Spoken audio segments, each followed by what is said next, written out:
નમસ્કાર વિદ્યાર્થી મિત્રો, ધોરણ 11 કોમર્સ વિષય અર્થશાસ્ત્ર, જેમાં આપણે પ્રકરણ 4 છે એની અંદર આવક અને ખર્ચ છે એના જે ખ્યાલો છે એના વિશે આપણે ચર્ચા કરી હતી.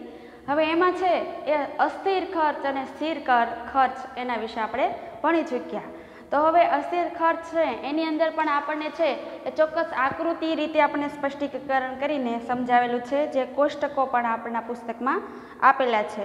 અસ્થિર ખર્ચ છે એની વ્યાખ્યા અને એના જે ઉદાહરણો છે એ ઉદાહરણ સહિત આકૃતિઓ છે એ આપણે નિર્દેશ કરેલી છે. તો હવે એક્ઝામમાં જ્યારે આ સ્થિર ખર્ચ ને અસ્થિર ખર્ચ બરાબર આ બંને વચ્ચેનો તફાવત પૂછે અથવા તો એને સમજાવો એવું કહે તો ત્યારે આપણે માત્ર વ્યાખ્યાયિક સ્વરૂપે એને સમજાવવાની નથી, પણ એને આકૃતિની દ્રષ્ટિએ પણ આપણે સ્પષ્ટ કરવાનું રહેશે. જે અહીં આપણે ઉદાહરણ સાથે કોષ્ટક આપેલું છે એનું એ જ ઉદાહરણ મોટા ભાગે હોય જ છે, એમાં કંઈ આંકડાકીય રીતે કોઈ પરિવર્તન કરવામાં આવતું નથી. પણ જ્યારે તમે આ કોઈ આકૃતિ કે કોઈ કોષ્ટક રજૂ ન કરો અને વિસ્તૃત સ્વરૂપે તમને પ્રશ્ન પૂછેલો હોય કે સ્થિર ખર્ચ એટલે શું તેની સમજૂતી સ્પષ્ટ કરો, એવો જ્યારે પ્રશ્ન મૂકવામાં આવે ત્યારે તમે આકૃતિ દર્શાવ્યા વગર ચીલાચાલુ વ્યાખ્યાઓ આપી અને તમે સમજૂતી આપો એ છે એ તમારા પ્રશ્નનો ઉત્તર બરાબર કે પૂરો ગણી શકાય નહીં. અને જે પ્રશ્નની અંદર આકૃતિઓ રજૂ કરવાનું કીધું હોય એની અંદર નિર્દેશન અને આકૃતિ છે એ આ લખવી જરૂરી છે. બરાબર, તો આકૃતિઓ છે એની રચના પણ તમારે ધ્યાનમાં રાખવી જોઈએ. બરાબર, હવે એમાં સ્થિર ખર્ચ અને અસ્થિર ખર્ચ આ બે મુદ્દાઓને સમજ્યા પછી હવે આપણે આવીએ કુલ ખર્ચ. હવે જે મુદ્દો છે એ આપણે સમજવાનો છે કુલ ખર્ચનો. કુલ ખર્ચ, આ કુલ ખર્ચ છે એનું સૂત્ર છે આપણે સ્થિર ખર્ચ અને અસ્થિર ખર્ચ પરથી મળી શકશે. તો જોઈએ એમાં તો કે કુલ ઉત્પાદન અને કુલ ખર્ચ વચ્ચે કાર્યકારણનો સંબંધ છે. શેના વચ્ચે સંબંધ છે? તો કે જે કુલ ઉત્પાદન છે, કુલ ઉત્પાદન પ્લસ શેની સાથે સંબંધ છે? તો કે કુલ જે ખર્ચો એના આધારે થાય છે વચ્ચે કાર્યકારણ સંબંધ રહેલો છે. એક વાક્યના પ્રશ્નમાં પૂછાય કે કાર્યકારણના સંબંધની અંદર કાર્યકારણનો સંબંધ કુલ ખર્ચની અંદર શેની વચ્ચે રહેલો છે? તો કુલ ઉત્પાદન મળે છે તે અને કુલ જે ખર્ચ થાય છે આ બંને વચ્ચે કાર્યકારણનો સંબંધ રહેલો છે. કુલ ઉત્પાદન વધુ હોય તો કુલ ખર્ચ પણ વધારે હોય છે. જ્યારે કુલ ઉત્પાદન છે એ કેવું? તો કે વધુ હોય તો એની સામે કુલ ખર્ચ છે એ પણ કેવો હોય છે? વધુ. હવે પેઢીના કુલ સ્થિર ખર્ચ અને કુલ અસ્થિર ખર્ચનો સરવાળો એ કુલ ખર્ચ થાય છે. હવે બંનેનો જે કુલ ઉત્પાદન છે અને કુલ ખર્ચ છે બંને વચ્ચેનો જે સરવાળો છે એને આપણે કુલ ખર્ચ તરીકે ઓળખશું. કુલ ખર્ચ. બરાબર, હવે એને સૂત્રાત્મક રીતે મૂકીએ તો આપણે કઈ રીતનું સૂત્ર મળશે આપણને? તો કે સૌથી પહેલા આપણે કુલ ખર્ચ બરાબર કુલ ખર્ચ બરાબર કુલ સ્થિર ખર્ચ પ્લસ કુલ અસ્થિર ખર્ચ.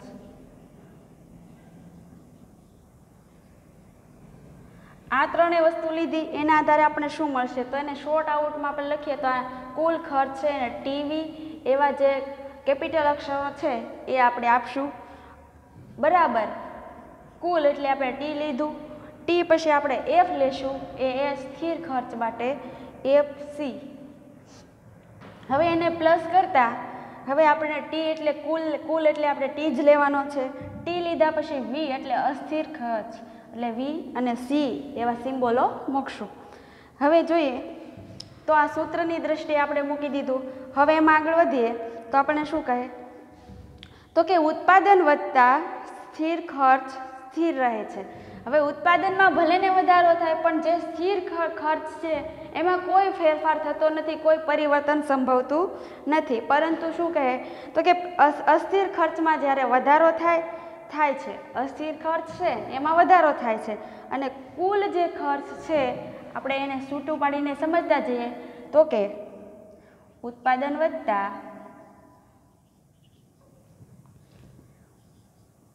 એટલે આને એમ જ કહીએ કે ઉત્પાદન વધુ તો સ્થિર ખર્ચ છે કેવો તો કે સ્થિર ખર્ચ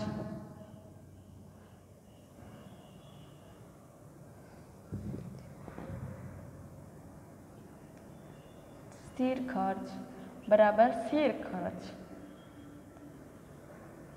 આમાં કોઈ પ્રકારનો ફેરફાર થતો નથી. જ્યારે અસ્થિર ખર્ચ હોય એમાં શું થાય તો કે એની સામે આપણે એનાથી વિરુદ્ધ અસ્થિર ખર્ચ છે એમાં છે એ વધારો થાય છે. તેથી કુલ ખર્ચમાં અસ્થિર ખર્ચ કરતાં વધારાના પ્રમાણમાં જેટલો જ વધારો થાય છે. હવે કુલ જે ખર્ચ છે અહીંયા અસ્થિર ખર્ચ બદલાણો એટલે કુલ ખર્ચમાં તો સંભવ જ છે, એમાં ફેરફાર થવાનો જ. તો જે કુલ ખર્ચ છે એ અસ્થિર ખર્ચ જેટલા જ પ્રમાણમાં વધશે. આપણે જોઈએ તો કુલ ખર્ચ છે એનું પ્રમાણ અને પ્લસ અસ્થિર ખર્ચ છે એનું પ્રમાણ બંનેનું છે એ સરખું મળશે. હવે તેથી કુલ ખર્ચ છે એની કુલ અસ્થિર ખર્ચનો સરવાળો એ કુલ ખર્ચ થાય છે. એટલે આપણે જે કુલ ખર્ચ પ્લસ કુલ અસ્થિર ખર્ચ આનો બેનો સરવાળો છે એ આપણને શું મળશે તો કે કુલ ખર્ચ આપણને એનો મળશે.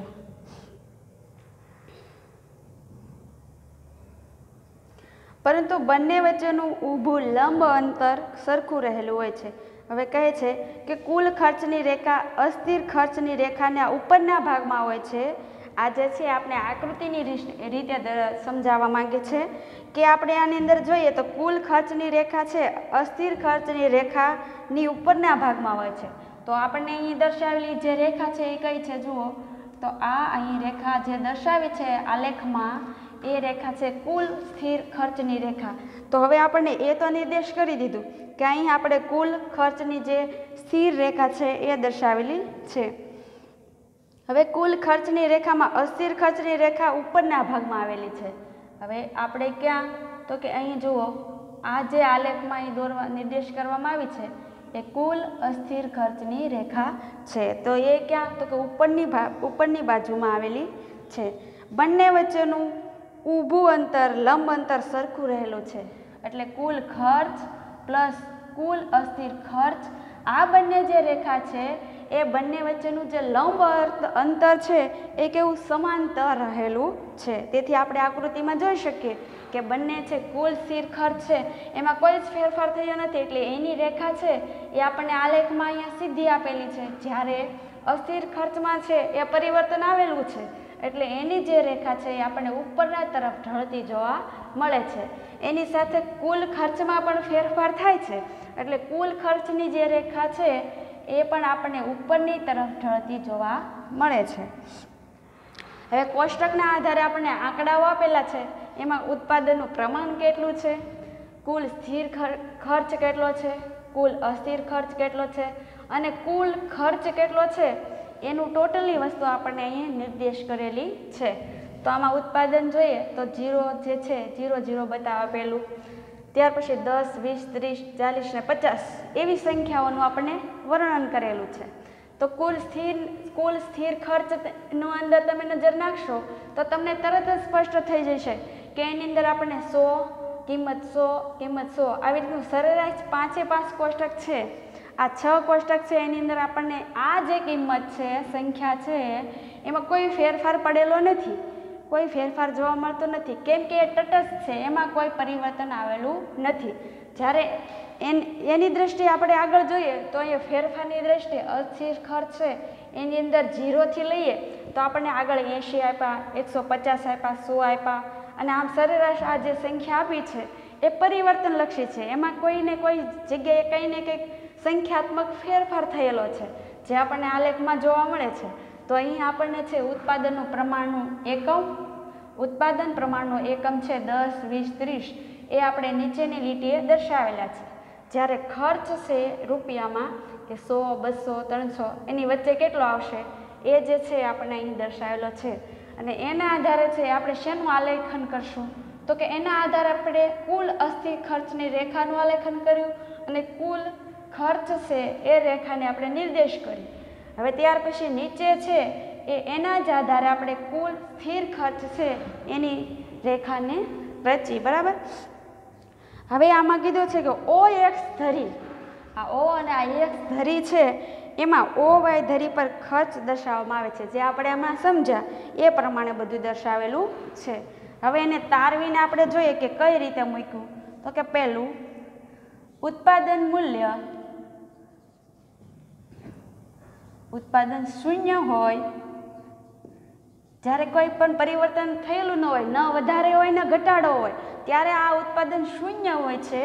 તો ત્યારે શું તો કે ત્યારે કુલ અસ્થિર ખર્ચ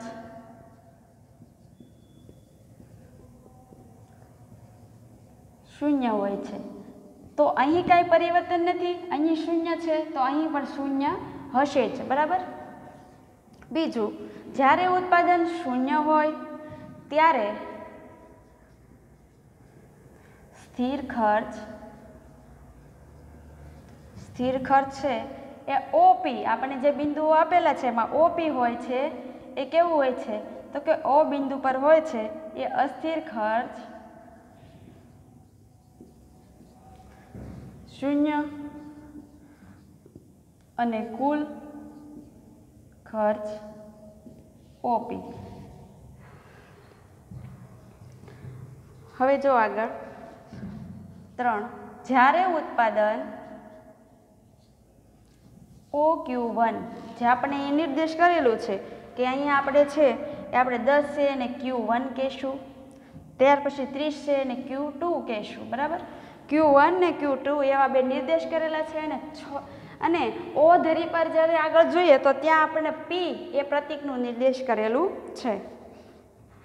હવે આની અંદર આપણે O2 ક્યારે મળે કે જ્યારે ઉત્પાદન છે એ આપણે ઉત્પાદનની અંદર જોઈએ તો O1 હોય, OQ1 હોય, ત્યારે કુલ ખર્ચ, કુલ સ્થિર ખર્ચ એ Q1B હોય છે અને અસ્થિર ખર્ચ છે, અસ્થિર ખર્ચ Q1 અને Q1A, Q1C અને Q1A છે. હવે આપણે જોઈએ કે ઉત્પાદન ખર્ચ Q1 હોય, આપણને Q1 ક્યાં આપેલું છે તો કે અહીંયા, તો કે આ Q1 છે એ કુલ સ્થિર ખર્ચ છે, એ છે કુલ સ્થિર ખર્ચ. હવે QB, આપણે હવે QB જોવાનું છે તો આની અંદર Q અને આ જે B છે એ અસ્થિર ખર્ચ એટલે કે QC અને એની અંદર જોઈએ તો એ છે Q1. બરાબર. તો QC ક્યાં છે તો અહીંથી જોઈએ Q અને C અને Q1 થી છે આગળ તો કે Q1 મળે છે. આમ ક્રમિક રીતે છે આપણે આને વિસ્તરણ કરીને સમજવાનું હોય છે. બરાબર. તો આ પહેલું થયું કુલ ખર્ચ એના વિશેની સમજૂતી. બરાબર.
હવે આગળ જોઈએ તો કે સરેરાશ સ્થિર ખર્ચ એનો બીજું છે પ્રકાર 5.3.4 સરેરાશ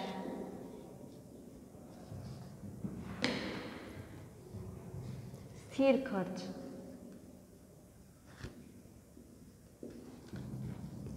તો પેઢીના કુલ સ્થિર ખર્ચ અને કુલ ઉત્પાદનના એકમ વડે ભાંગવાથી, એટલે કે પેઢીનો જે સરેરાશ સ્થિર ખર્ચ છે એને છે કુલ ઉત્પાદનનો જે એકમ આપણે પ્રાપ્ત થાય છે એના એકમો વડે ભાંગવાથી જે ખર્ચ મળે છે તેને સરેરાશ સ્થિર ખર્ચ કે સરેરાશ સ્થિર ખર્ચ એ એકમ દીઠ સ્થિર ખર્ચ છે. આ ખર્ચને શોધવા માટેનું આપણું સૂત્ર છે કે કુલ સ્થિર ખર્ચ એના છેદમાં અહીં સરેરાશ સ્થિર ખર્ચ બરાબર કુલ ઉત્પાદનના એકમો. આવું આપણને સૂત્ર મળેલું છે. તો સૂત્રના આધારે નિર્દેશ કર્યો છે કે AFC બરાબર TFC છેદમાં T અને P, જેને આને અનુરૂપ આપણે મૂકવાનું છે. તો AFC શું છે? AFC બરાબર સરેરાશ સ્થિર ખર્ચ, TFC બરાબર શું થશે? તો કે TFC બરાબર કુલ સ્થિર ખર્ચ અને TP બરાબર કુલ ઉત્પાદન. હવે આપણે એક ઉદાહરણ પરથી સમજી લો કે ધારો કે એક પેઢીનું કુલ સ્થિર ખર્ચ 50,000 છે, તો આ પેઢી 1000 એકમોનું ઉત્પાદન કરે. હવે એની આગળ એક ચોક્કસ બાબત છે, એની આગળ 50,000 છે એ કુલ ખર્ચ પડેલો જ છે, બરાબર. હવે એ 100 એકમો છે એ ઉત્પાદન માટેના એકમો કરે. કેટલા? 1000 એકમો છે એ ઉત્પાદન માટે એકમો નક્કી કરે. માટે સરેરાશ ખર્ચની રેખા ઋણ ઢાળ ધરાવતી હોય છે. અને આકૃતિ જોઈએ તો આની અંદર આપણે મૂકીએ તો કોષ્ટક 1માં ઉત્પાદન એનું પ્રમાણ 10, 20, 30, 40 અને 50. હવે એની અંદર કુલ ખર્ચ આપેલો છે, તો એમાં કુલ સ્થિર ખર્ચ, તો એ સ્થિર ખર્ચની અંદર આપણે જોઈએ તો આપણે મૂકીએ 100, કેમ કે એમાં કોઈ ફેરફાર નથી, માત્ર 100નો અંક જ દર્શાવે છે, 100. પછી એની અંદર જોઈએ કુલ સરેરાશ સ્થિર ખર્ચ. તો આપણે સરેરાશ સ્થિર ખર્ચ શું દર્શાવેલો છે? તો કે પહેલામાં 10, 0.5, 0.3, 0.3.3, 0.2.5 અને 0.2 આવી રીતનું દર્શાવેલું હોય છે. તો આપણે અહીંયા આલેખ સ્વરૂપમાં મૂકીએ તો અહીંયા લખવાનું સરેરાશ સ્થિર ખર્ચ રૂપિયામાં, બરાબર. હવે અહીંયા મૂકશું આપણે આ પ્રમાણે, અહીં જે આપેલું હોય એ પ્રમાણે મૂકશું. તો આમાં જોઈએ 2, 4 આવા અંકો મૂકવાના, 2, 4, 6 અને 8 એ મૂક્યા પછી આપણે જે આ ઊભી રોલ 10, 20ની છે એ મૂકશું. હવે આમાં જોઈએ કે આપણને ઋણ ઢાળ ધરાવતી આ રેખા ગણાવી છે, એટલે આપણે એ બિંદુ છેલ્લામાં છેલ્લું છે 10, 8 પછી આપણને આપેલા છે 10. તો હવે આપણે અહીં 10 છે, બરાબર. તો 10 જે સરેરાશ સ્થિર ખર્ચ છે એમાં 10 આપેલા છે. તો હવે 10થી શરૂ કરીએ તો અહીંયા 10નું બિંદુ છે, 10 બરાબરમાં 10 સામે 10, અહીંયા 10 છે, અહીંયા 10 છે, એટલે એ લેશું. ત્યાંથી એ લઈ અને સીધા આવશું 4, B થી 50 સુધી આવેલું છે.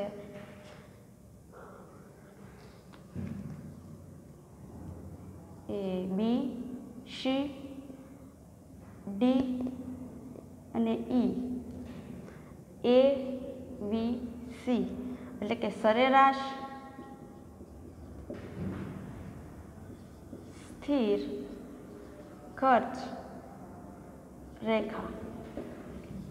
હવે જોઈએ, જેમ ઉત્પાદનનું પ્રમાણ વધતું જાય સરેરાશ સ્થિર ઘટતો જાય. જેમ ઉત્પાદન વધુ તેમ સ્થિર ખર્ચ છે એમાં શું થશે? તો કે સ્થિર ખર્ચ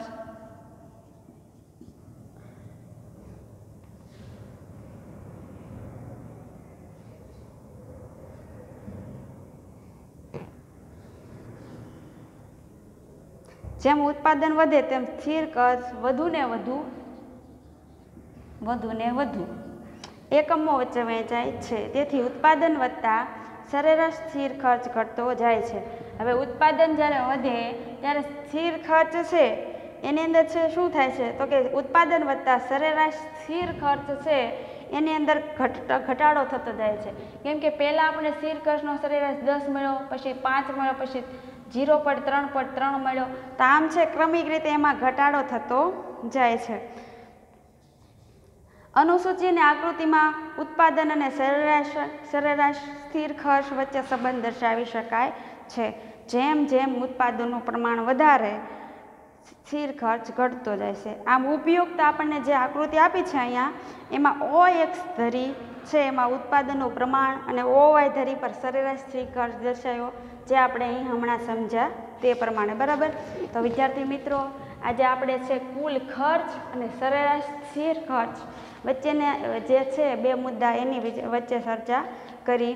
અને સરેરાશમાં આ જે છે સરેરાશ ખર્ચ એની અંદર પણ આપણે સૂત્ર આપેલું છે કે કુલ અસ્થિર ખર્ચ એની જે છે એ આપણે સિમ્બોલાઇઝ તરીકે પણ એને છૂટા પાડીને લખ્યા. હવે સરેરાશ અસ્થિર ખર્ચમાં જોઈએ તો 150/20 એટલે કે આપણને કુલ જે અસ્થિર ખર્ચ છે અસ્થિર ખર્ચ એ આપેલો છે. તો એમાંથી આપણે કાઢવો છે તો કે આપણી પાસે રૂપિયા કેટલા છે? 150. હવે એ 150 છે એમાં પેઢીના એકમો કેટલા છે? તો કે પેઢી એકમ 20. હવે 20 આપણને પેઢી એકમોનું ઉત્પાદન કરે છે એવું કીધું. તો હવે આપણે સૂત્રાત્મક રીતે મૂકશું કે સરેરાશ અસ્થિર ખર્ચ બરાબર 150/20 એટલે આપણને મળશે 150 ભાગ્યા કરશું એટલે આપણને 7.5 એ મળશે. બરાબર. જેમ ઉત્પાદન વધે તેમ કુલ ખર્ચ વધે. જેમ ઉત્પાદન વધે તેમ કુલ અસ્થિર ખર્ચ છે એમાં વધારો થાય છે. શરૂઆતમાં ઉત્પાદન વધતા સરેરાશ અસ્થિર ખર્ચ ઘટે છે. ઉત્પાદનનો વધારો ચાલુ રહેતા સરેરાશ અસ્થિર ખર્ચ ન્યૂનતમ થાય છે એટલે કે ઓછો થાય છે. અને ત્યારબાદ ઉત્પાદન વધતા સરેરાશ અસ્થિર ખર્ચ છે એટલે કે જે ઉત્પાદનનું પ્રમાણ સાથે સંબંધ રહે છે તેમ કહેવામાં આવે છે. હવે સરેરાશ અસ્થિર ખર્ચ છે એની અંદર કઈ રીતનું આકૃતિ છે એમાં એ પણ આપણે દર્શાવેલું છે. આકૃતિમાં જોતા જણાય છે કે સરેરાશ અસ્થિર ખર્ચની રેખા શરૂઆતમાં ડાબી બાજુથી જમણી બાજુ ઉપરની નીચેથી તરફ જતી ઋણ ઢાળવાળી હોય છે. એટલે ઉત્પાદન વધતા સરેરાશ અસ્થિર ખર્ચ શરૂઆતમાં ઘટે છે, પરંતુ 30મો એકમે જ્યારે પહોંચે છે ત્યારે સરેરાશ અસ્થિર વધવાનું વલણ ધરાવે છે. એટલે કે એક ઋણ ઢાળવાળી રેખા રચાય છે. બરાબર. તો વિદ્યાર્થી મિત્રો, આજે આપણે છે આ સરેરાશ સ્થિર ખર્ચ અને કુલ ખર્ચ વિશે ભણ્યા. તો એટલે સુધી રાખીએ. બાકીનું જે છે એની આપણે આગળના જે લેક્ચરમાં છે એ ચર્ચા કરીશું. તો એટલે સુધી રાખીએ. Thank you.